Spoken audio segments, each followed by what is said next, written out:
Seguramente la mayoría de nosotros sabemos que el cuerpo humano se compone principalmente de agua, ¿verdad? De agua. Dicen que más o menos el 60% de nuestro cuerpo es agua. Y esa agua que hay en nosotros, pues tiene un rol bastante importante de muchas maneras. Por ejemplo, regula la temperatura corporal, es una de las maneras que controlamos la temperatura corporal. Lubrica las articulaciones, protege los órganos, expulsa los desechos, transporta nutrientes y oxigena las células, entre otras muchas cosas que pudiéramos mencionar también. Y esto significa que cuando nosotros estamos deshidratados, puede tener efectos en muchos aspectos de nuestro cuerpo y de nuestra salud. Nos afecta de muchas maneras. Nos podemos sentir cansados cuando estamos deshidratados. Podemos estar de mal humor.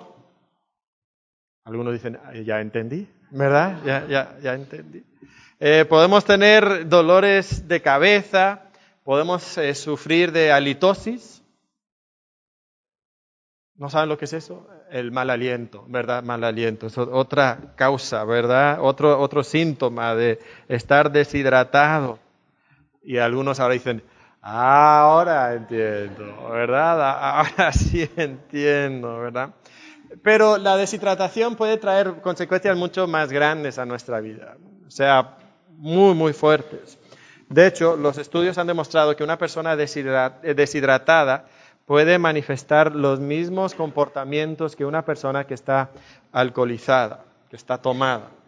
Cuando estás severamente deshidratado, una persona se siente desorientada, empeora su tiempo de reacción, pues si estás manejando puede ser algo muy, muy peligroso, afecta tu memoria, no puedes recordar cosas que han pasado, disminuye tu capacidad motriz y tu capacidad cognitiva. Eso es lo que puede pasar si quedas deshidratado.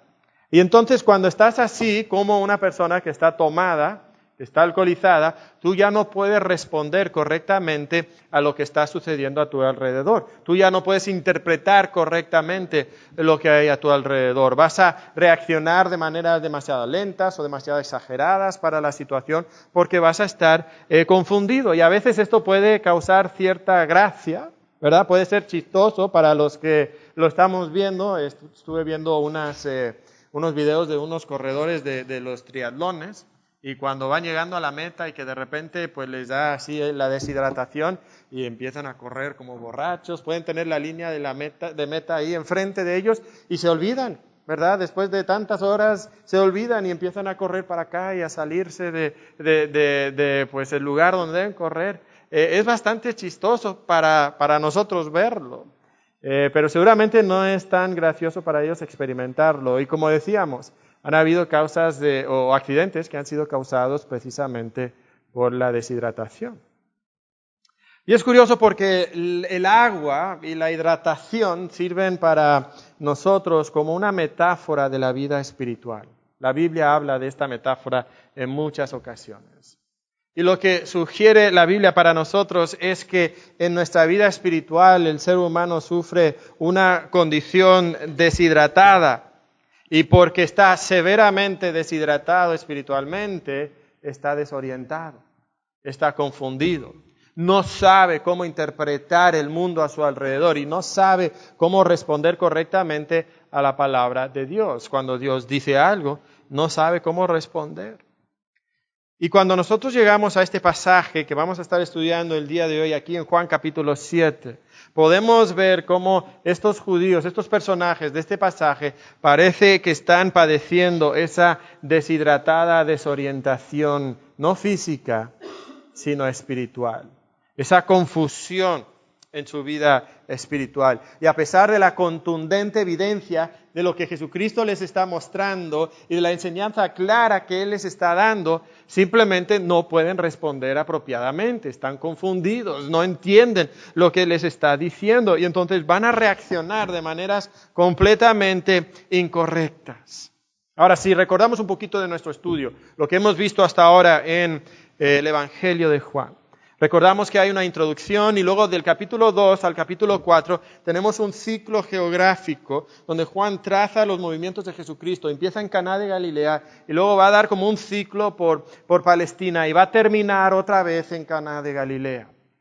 Y luego iniciando en el capítulo 5, del capítulo 5 al capítulo 11, hay un ciclo de fiestas.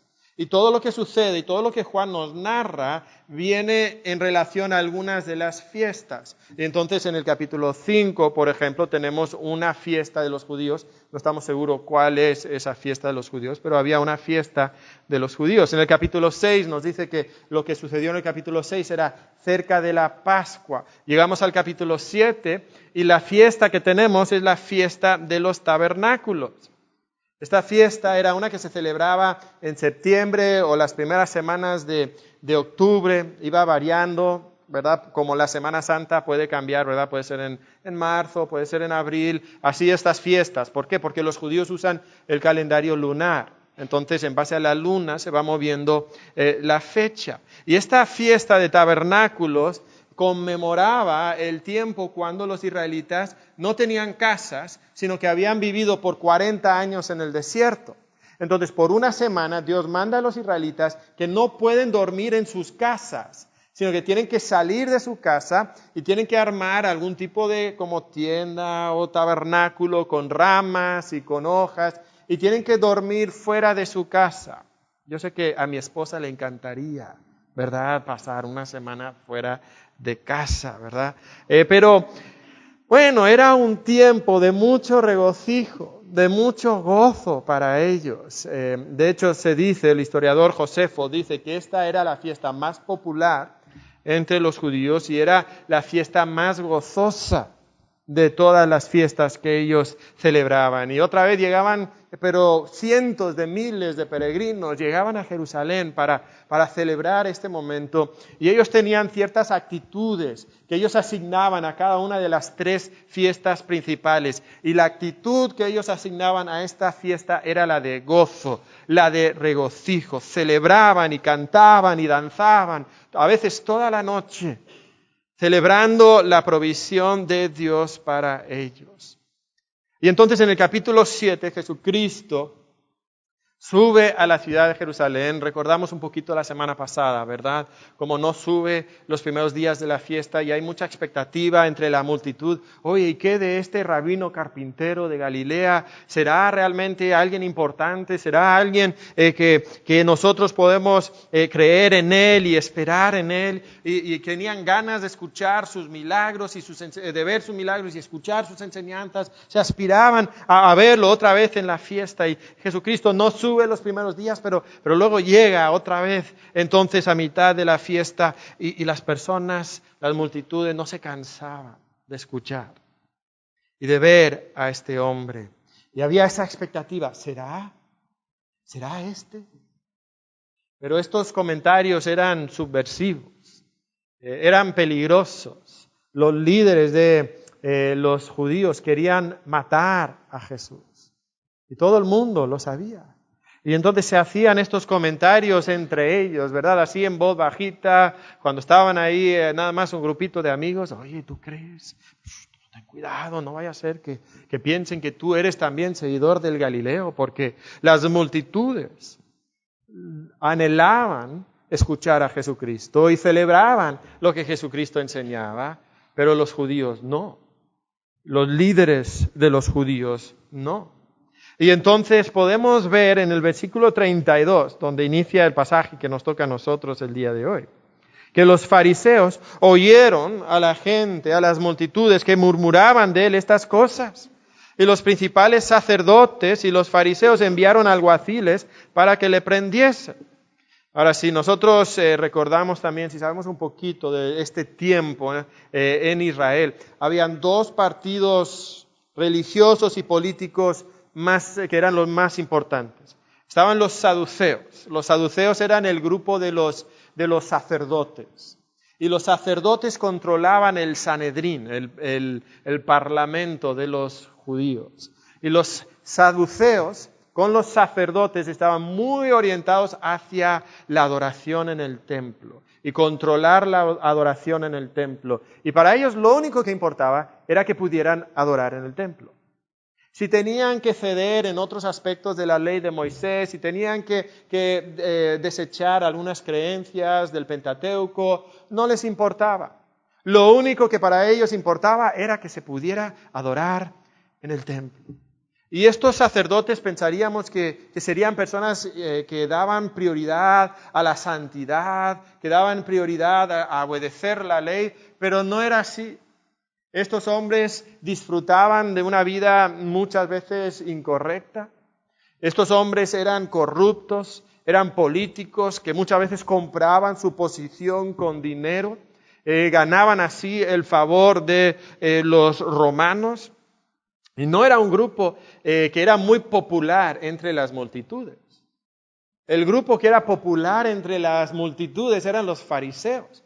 Los fariseos eran conocidos por ser muy santos y muy apegados a la ley y a las tradiciones judías. Ellos insistían que todos los judíos guardaran la ley y todas las tradiciones que ellos tenían. Además de eso, controlaban las sinagogas. Y entonces, en las ciudades de Israel, ellos eran los que daban las enseñanzas. Y de esta manera habían inculcado sus enseñanzas en toda la multitud de Israel.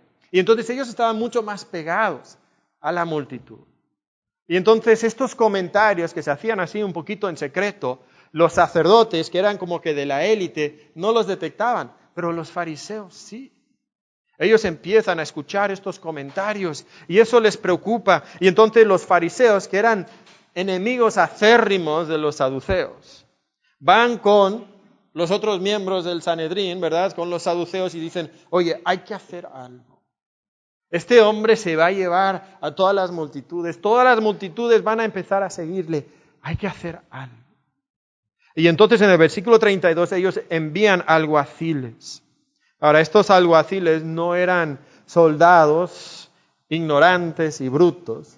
Estos alguaciles eran una fuerza policíaca especial para el templo. Y eran levitas. Y eran personas que habían sido instruidas en la ley, pero que además tenían la responsabilidad de guardar el orden dentro del recinto del templo.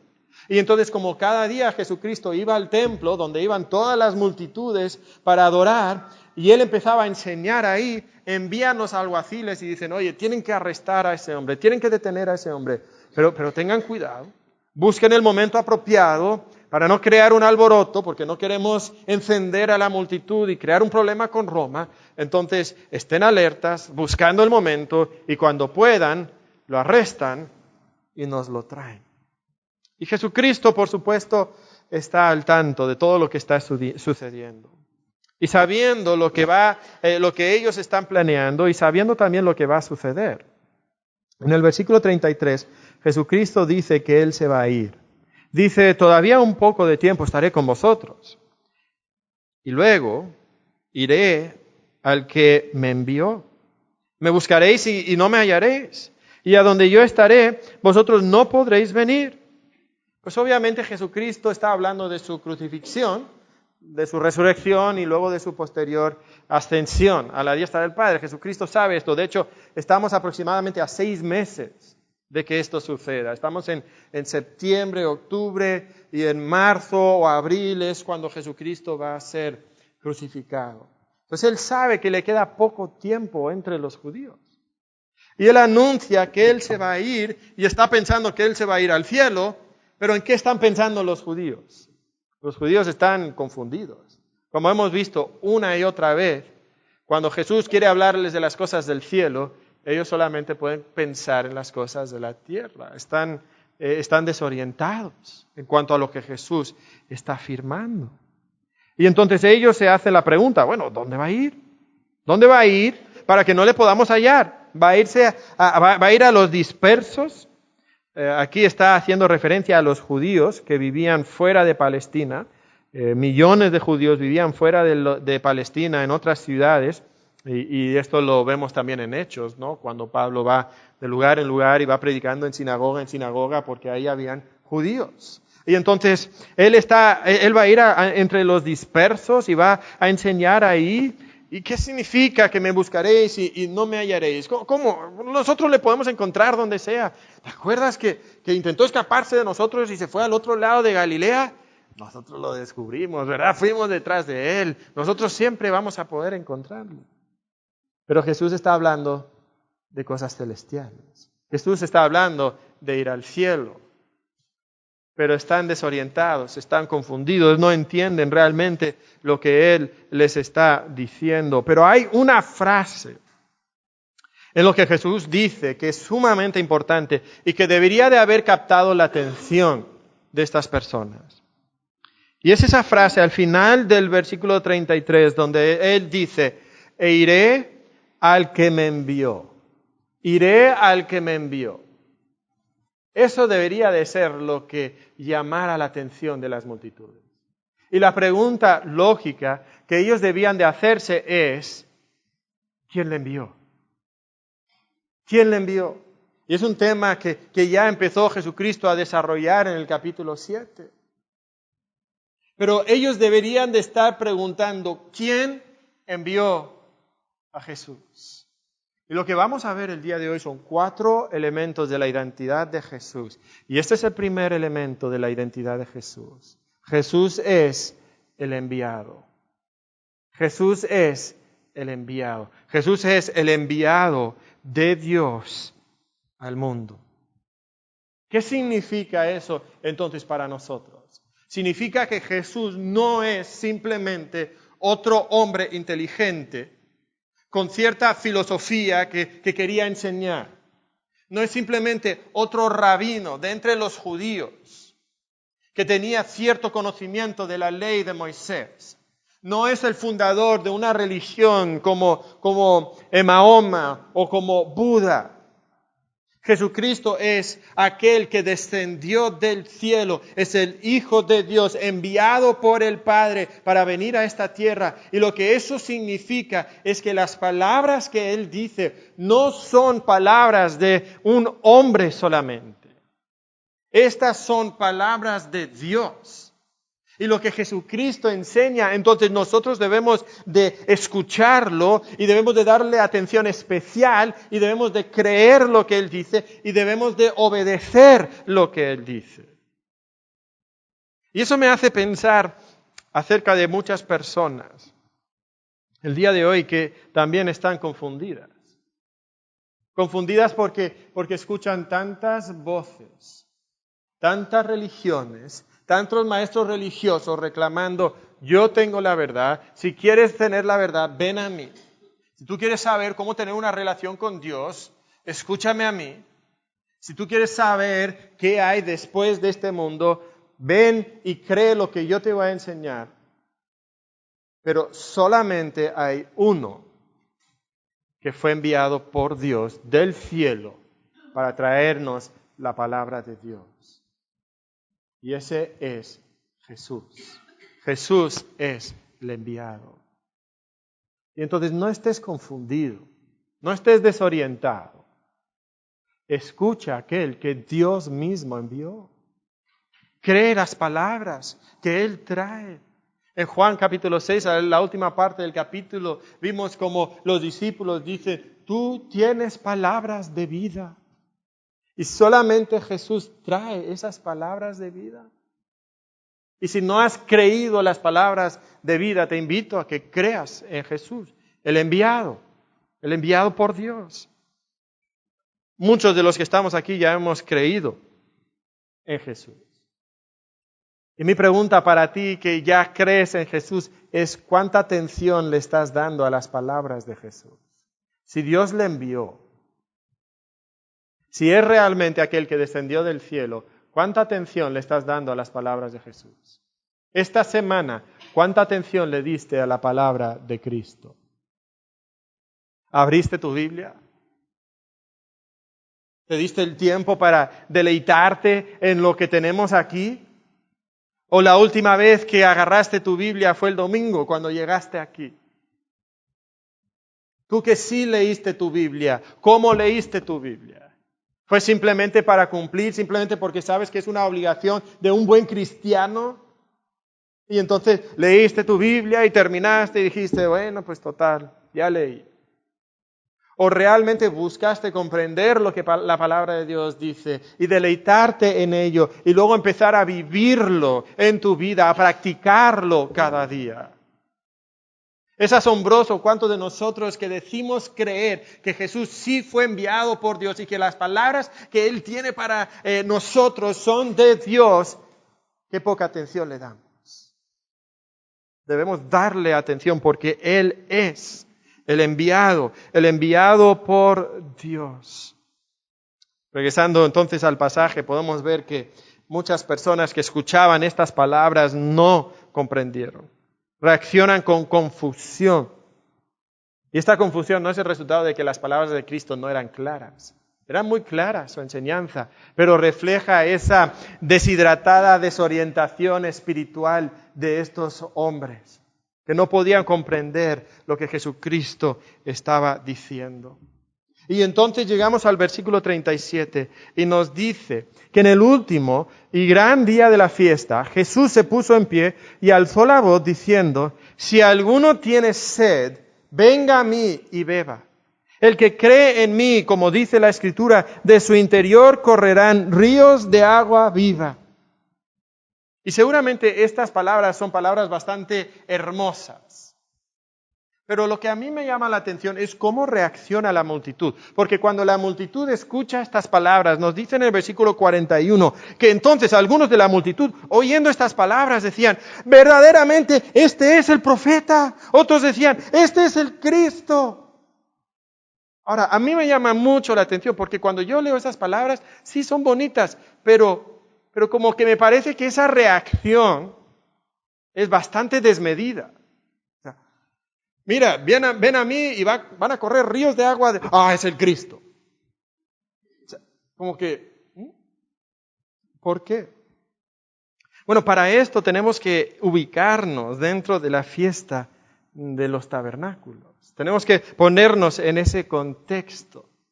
Porque cada día durante la fiesta se realizaba una ceremonia, se llama la ceremonia de libación de agua.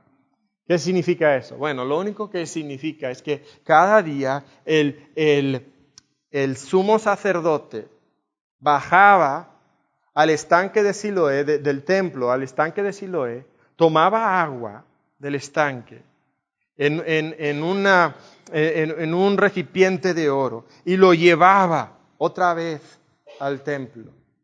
Y todo esto se hacía con gran gozo. Le rodeaba un coro de levitas que cantaban Isaías 12:3. Sacaréis con gozo aguas de las fuentes de la salvación.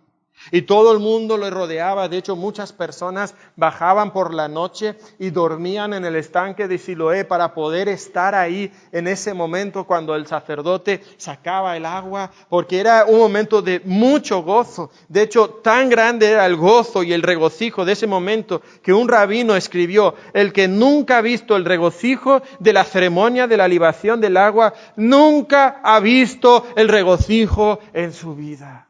O sea, era algo espectacular. Y entonces tomaba ese cántaro y regresaba al templo. Y ese día, en vez de solamente derramar vino sobre la ofrenda como era tradicional, derramaban también agua sobre la ofrenda.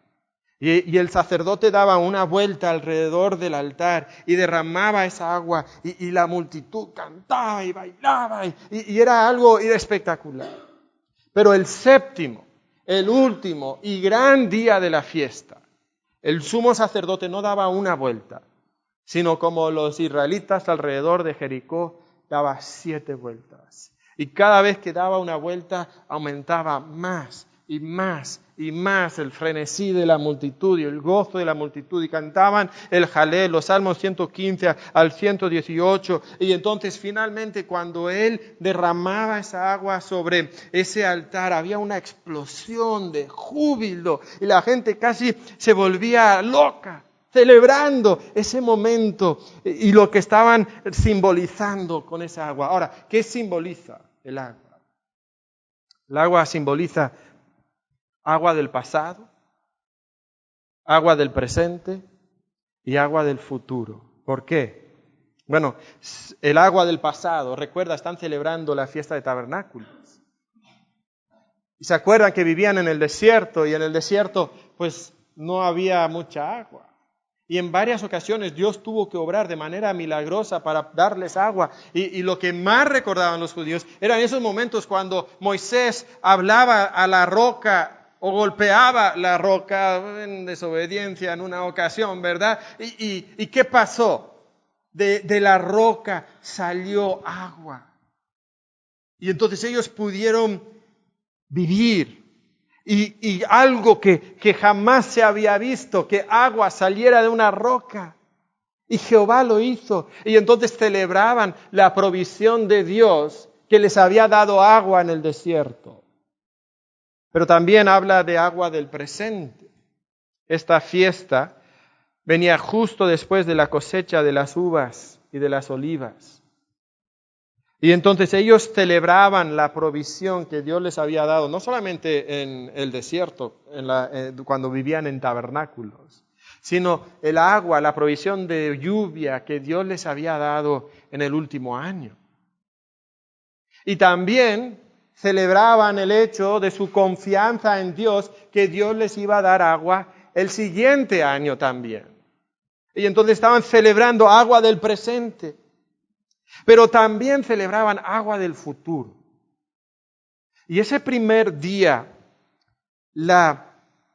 los judíos leían Zacarías capítulo 14. Yo te invito a que busques Zacarías, si es que lo puedes encontrar, ¿verdad? Entre todos los profetas menores. Pero te invito a buscar Zacarías capítulo 14. Porque cuando ellos leían este versículo, estaban aspirando y estaban soñando y estaban anhelando que llegara el día de Jehová. El día cuando viniera el Mesías. El día cuando el Mesías estableciera su reino sobre la tierra y restaurara la gloria a Israel. Y en Zacarías, leían Zacarías capítulo 14, noten el versículo 1. He aquí el día de Jehová viene y en medio de ti serán repartidos tus despojos. Y habla aquí del día de Jehová que vendría. En los versículos 14 al 16 habla específicamente de victoria que habría y cómo ellos van a celebrar la fiesta de tabernáculos. Mira el versículo 16. Y todos los que sobrevivieren de las naciones que vinieron contra Jerusalén subirán de año en año para adorar al Rey, a Jehová de los ejércitos, y a celebrar la fiesta de los tabernáculos. Entonces leían esto añorando el día cuando el Mesías vendría y derrotarían a todas las demás naciones. Pero quisiera que notáramos en particular los versículos 6 al 8, porque tienen mucho que ver con esto de la fiesta que estamos considerando. Nos dice en el versículo 6, y acontecerá que en ese día no habrá luz clara ni oscura. Será un día el cual es conocido de Jehová, que no será ni día ni noche, pero sucederá que al caer la tarde habrá luz. Y acontecerá también en aquel día que saldrán de Jerusalén aguas vivas, la mitad de ellas hacia el mar oriental y la otra mitad hacia el mar occidental, en verano y en invierno. Y Jehová será rey sobre toda la tierra. Entonces, en este pasaje que ellos leían cada año en la fiesta de tabernáculos, ellos añoraban, ellos anhelaban que llegara el día cuando Jehová mismo reinara en Jerusalén y de Jerusalén saldrían ríos de agua viva. Y eso vendría entonces con la venida del Mesías. Y entonces piensa un momento, esa ceremonia al extraer agua, estaban celebrando las aguas de la salvación, lo cantaban en Isaías capítulo 12, celebraban como Jehová había provisto agua en el pasado y en el último año, y pedían que Dios proveyera agua para el año siguiente, pero también que proveyera las aguas abundantes que traería el Mesías mismo. Y en ese contexto Jesucristo se pone de pie y estas son las palabras que Él dice: si alguno tiene sed, venga a mí y beba. El que cree en mí, como dice la Escritura, de su interior correrán ríos de agua viva. ¿Qué está diciendo Jesús? Jesús está diciendo, en este momento tú puedes tener la profecía en ti. En este momento se puede cumplir, porque aquí está el Cristo. Y eso es lo que la gente entendía. Por eso las personas escucharon las palabras de Cristo y decían: este es el profeta, este es el Mesías, tiene que ser. Estaban asombrados con ellos. Estaba diciendo que igual que Jehová proveyó agua y gozo en el desierto, ahora Jesús provee agua y gozo para ellos en Israel. Se están cumpliendo, se están inaugurando las promesas que Dios había dado. El pacto que Él había establecido, ese nuevo pacto, estaba por iniciar y solo tenías que venir a Jesús. Y al escuchar eso, la multitud explota. Es increíble. Este es el Cristo, este es el profeta. Algunos creían que el profeta era el Mesías, otros creían que el profeta era uno que precedía al Mesías. Pero este era el asombro de las personas. Y aquí encontramos la segunda identidad de Jesús. Jesús es el agua. Jesús es el agua de vida. Y lo que esto significa es que Jesús puede saciar el anhelo más profundo de tu corazón. Ese anhelo que está ahí en el centro de tu ser, ahí donde están las raíces de tu corazón, en ese lugar donde no puede llegar nada más ni nadie más, ese vacío que tú siempre sientes en tu interior, ese vacío lo puede saciar Jesús. Y muchas personas el día de hoy intentan llenar ese vacío con muchas cosas. Con dinero, con mujeres, con drogas, con música, con fiestas, con una profesión, con éxito. A veces nos conformamos con unas películas, con unos videojuegos, y pensamos que eso va a llenar ese anhelo profundo en nuestro ser. Pero Jesús es el que puede saciar tu sed, porque Jesús es el agua de vida. Estas cosas que nosotros intentamos usar en nuestra vida para llenar ese vacío, lejos de saciar nuestra sed, nos dejan con más sed. Son como la bebida alcohólica. Pues la mayoría de lo que es una bebida alcohólica, pues es agua, ¿verdad? Pero cuando una persona toma bebidas alcohólicas, el alcohol bloquea la producción de una hormona en el cuerpo que el cuerpo necesita para absorber los líquidos. Y entonces el alcohol no puede o no permite que tu cuerpo absorba esa agua. Y además, el alcohol es como un diurético que hace que tengas que ir al baño más a menudo. Y entonces, lejos de hidratarte, cuando tomas alcohol terminas más sediento, más deshidratado. ¿Sabes? Todas esas cosas que tú crees que te pueden llenar, todas esas cosas que tú buscas que den significado a tu vida, te dejan con más sed. Te dejan con un vacío mayor. Jesús es agua de vida. Jesús es tan grande y tan poderoso que puede fluir de tu interior ríos de agua viva. En este pasaje podemos notar que Juan nos da la explicación de qué está hablando aquí. Dijo del Espíritu, en el versículo 39, esto dijo del Espíritu que habían de recibir los que creyesen en Él, pues aún no había venido el Espíritu Santo, porque Jesús no había sido aún glorificado. ¿De qué está hablando? Está hablando del Espíritu. Este versículo, comentábamos entre semana algunos hermanos, que este versículo ha sido usado para justificar y explicar todo tipo de barbaridades y excentricidades entre algunos grupos religiosos, ¿no?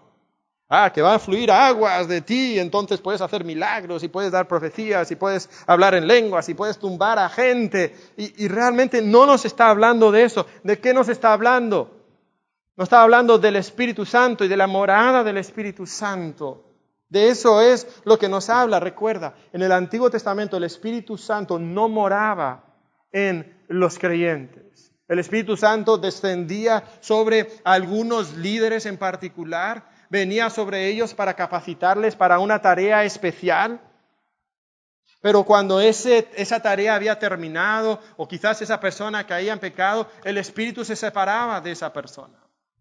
Y entonces Israel anhelaba el momento que, de acuerdo a la profecía del nuevo pacto, vendría un momento cuando Dios pondría su Espíritu y lo pondría de manera permanente y lo pondría en cada persona que creía en Jehová.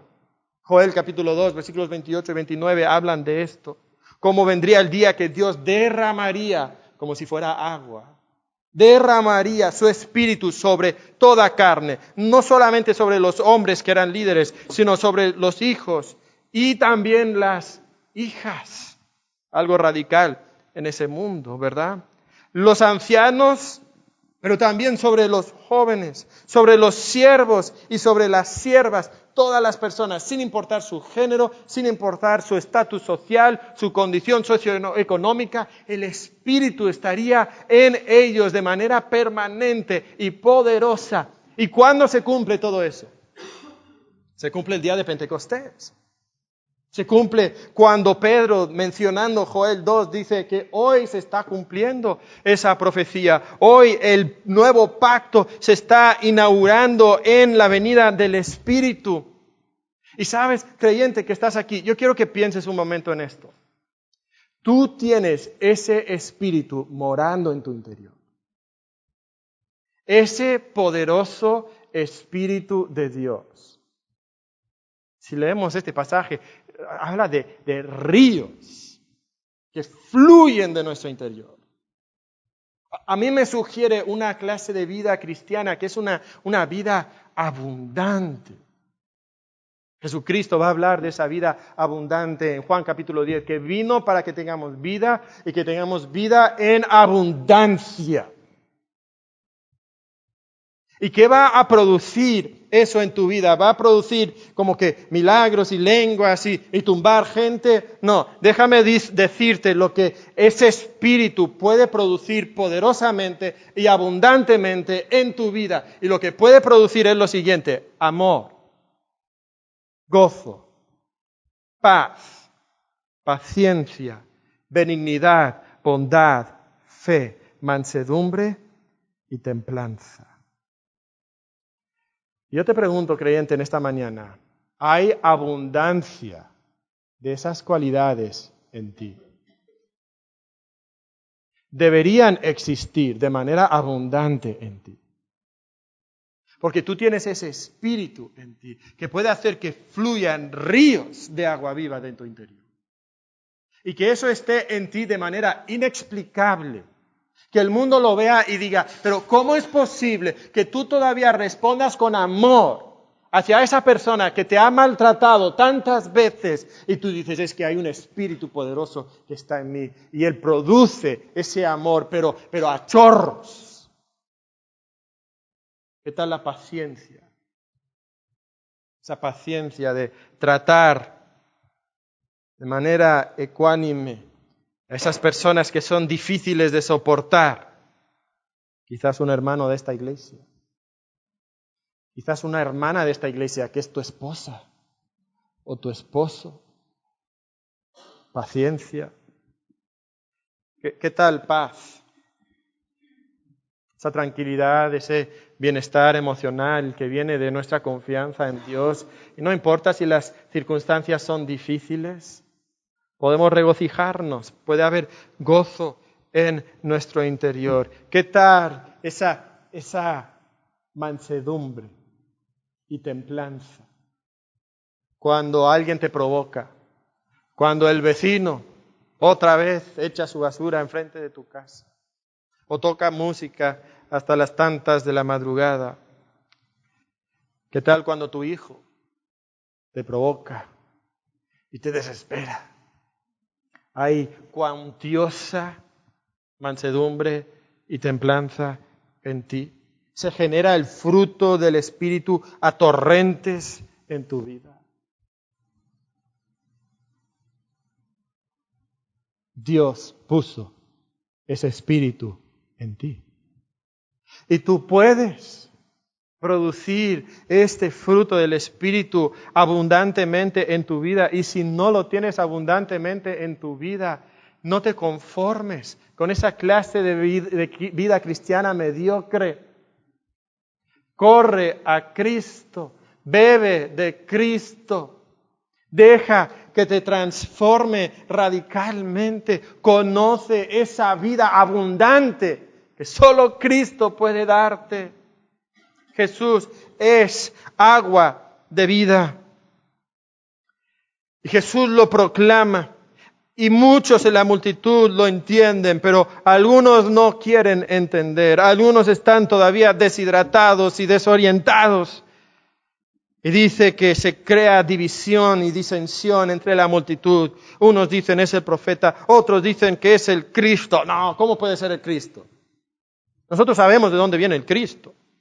La Escritura dice que viene del linaje de David y que nace en la aldea de Belén. ¿De dónde era David? Miqueas 5:2. ¿No has leído el Antiguo Testamento? Seguramente ahí se andaban lanzando las Escrituras, ¿no? Curiosamente, en la primera parte del capítulo, algunos decían, no sabemos de dónde va a venir el Cristo. Había ignorancia. Aquí estas personas aparentemente saben un poquito más. No, el Cristo viene de Belén, Efrata. Sabemos de dónde viene. Jesús viene de Galilea. No puede ser el Cristo. Curioso, ¿no? Qué ironía. El mismo argumento que usaban para hacernos pensar que no es el Mesías, es una confirmación de que sí es el Mesías, porque Jesús precisamente era de ahí. Y es aquí donde encontramos la tercera identidad de Jesucristo, que Juan destaca. Jesús es el Mesías. Jesús es el Mesías, prometido por Dios, prometido que nacería en Belén, y tal pasó en su vida. Pero sabes, esto me llama la atención en este sentido. Tenemos que tener cuidado en cuanto a nuestro conocimiento. Nuestro conocimiento. Porque muchos de nosotros pensamos saber mucho acerca de las Escrituras. Y nuestro conocimiento de las Escrituras no es más que desconocimiento. O sea, estas personas conocían un versículo, pero porque realmente no habían estudiado y realmente no habían examinado. Estaban cometiendo un error, pero tenían un texto bíblico para respaldarlo. Y a veces nosotros hacemos lo mismo. Nosotros que más conocimiento tenemos son los que más desorientados estamos en cuanto a lo que la Biblia realmente enseña y lo que la Biblia realmente dice. Pero aquí Jesucristo es presentado como el Mesías, del linaje de David, nacido en Belén, pero la multitud no quiere escuchar esto. Ahora se parte la multitud y hay disensión y división a tal grado que en el versículo 44 algunos de ellos querían prenderle, pero ninguno le echó mano. Y cuando escuchamos esa palabra prenderle, inmediatamente pensamos en los alguaciles. ¿Se acuerdan al inicio de la historia? Habían mandado a los alguaciles. ¿Dónde están los alguaciles? En todo este tiempo, ¿qué estaban haciendo? Pues estaban ahí al acecho. Estaban ahí esperando, buscando el momento cuando Jesucristo no estuviera rodeado de personas para poder agarrarlo rápidamente sin que la multitud se diera cuenta. Pero estando ahí al acecho, estaban escuchando las enseñanzas de Jesús. Escuchando las palabras que Él dice. Y viendo cómo Él interactúa. Y entonces en el versículo 45 nos dice que los alguaciles regresaron al Sanedrín, a los principales sacerdotes y a los fariseos, y estos les dijeron, oye, ¿dónde está Jesús? ¿Por qué no lo habéis traído? Y los alguaciles respondieron, jamás hombre alguno ha hablado como este hombre. Jamás hombre alguno ha hablado como este hombre. ¿Y sabe lo que encontramos aquí? La última identidad de Jesús es que Jesús es único. Jesús es único. No hay nadie como Él. No hay nadie como Él. Estaban anonadados con las enseñanzas de Cristo. Estaban sorprendidos con las enseñanzas de Cristo. Y estos, recuerdan, no son cualquier persona, soldado ignorante.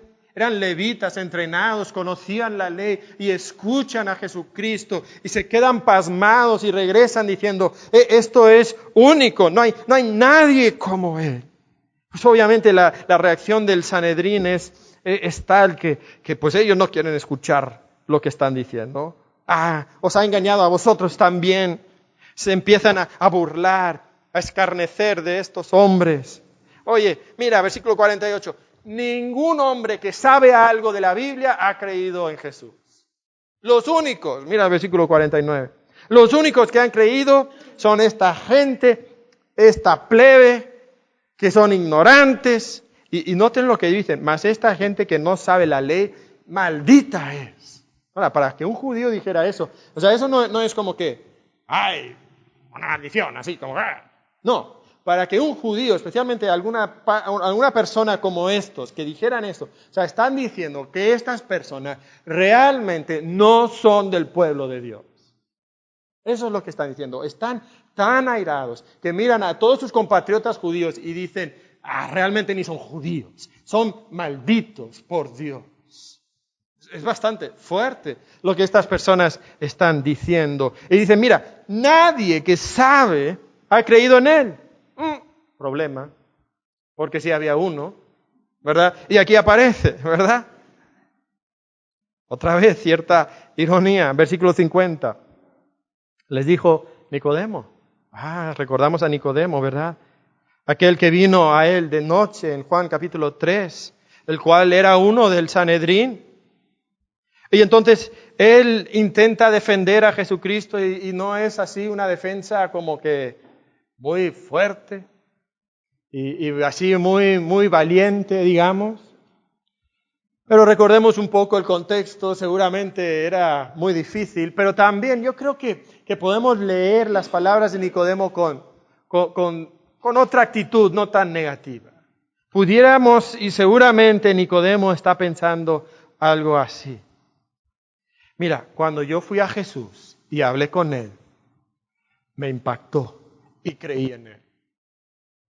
Y cuando las multitudes escuchan a Jesús, ¿creen en Él? Y mira, hasta los levitas, los alguaciles que enviamos para arrestarlo, lo escucharon y creyeron en Él. Mira, si solo puedo lograr que el Sanedrín escuche a Jesucristo con cierta apertura, con cierta imparcialidad, estoy seguro que ellos también creerán, porque Jesús es único. Es que no hay nadie como Él. Y entonces sí, es una débil defensa de Jesucristo, pero sí es una defensa, hay esperanza, y Él le recuerda de su obligación de escuchar imparcialmente. Versículo 51, ¿juzga acaso nuestra ley a un hombre si primero no le oye y sabe lo que ha hecho? Respondieron y le dijeron, ¿eres tú también Galileo? Es que escudriña y ve que de Galilea nunca se ha levantado profeta. El racismo, ¿verdad? Se escucha en esa aseveración. Y no solamente el racismo, pero el error, o sea, era mentira. De Galilea sí se habían levantado profetas, incluyendo uno muy famoso llamado Jonás, era de Galilea.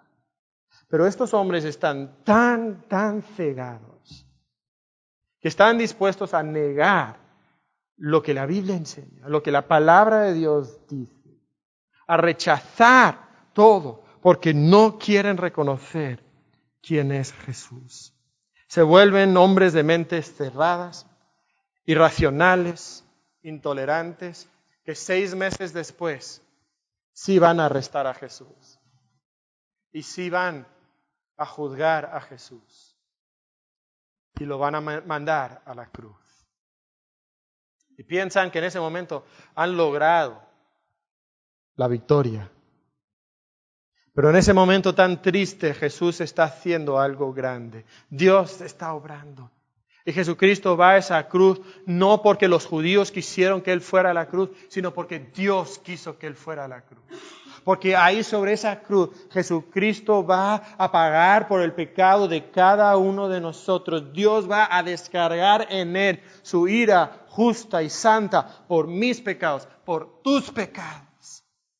Y ahí va a satisfacer la ira santa de Dios. Y es confirmado porque 3 días después Jesucristo resucita de la tumba con poder y es declarado Hijo de Dios y Señor de señores. Y ahora toda persona que cree en Él, que viene a Jesucristo y bebe de Él y bebe de sus palabras, de su interior correrán agua, ríos de agua viva. Y entonces, si pudiéramos resumir todo este mensaje, lo diría así: Jesús, el Mesías, es el único enviado por Dios. Jesús, el Mesías, es el único enviado por Dios para saciar tu alma deshidratada y desorientada. Jesús es el Mesías, el único enviado por Dios para saciar tu alma deshidratada y desorientada. Cree en Jesús y de tu interior correrán ríos de agua viva. Cree en Jesús y de tu interior correrán ríos de agua viva. Y si estás aquí el día de hoy y tú no has creído en Jesús, yo te pido que no permitas que tu desorientación, que tu confusión impida que tú vengas a Él. Es el único enviado por Dios.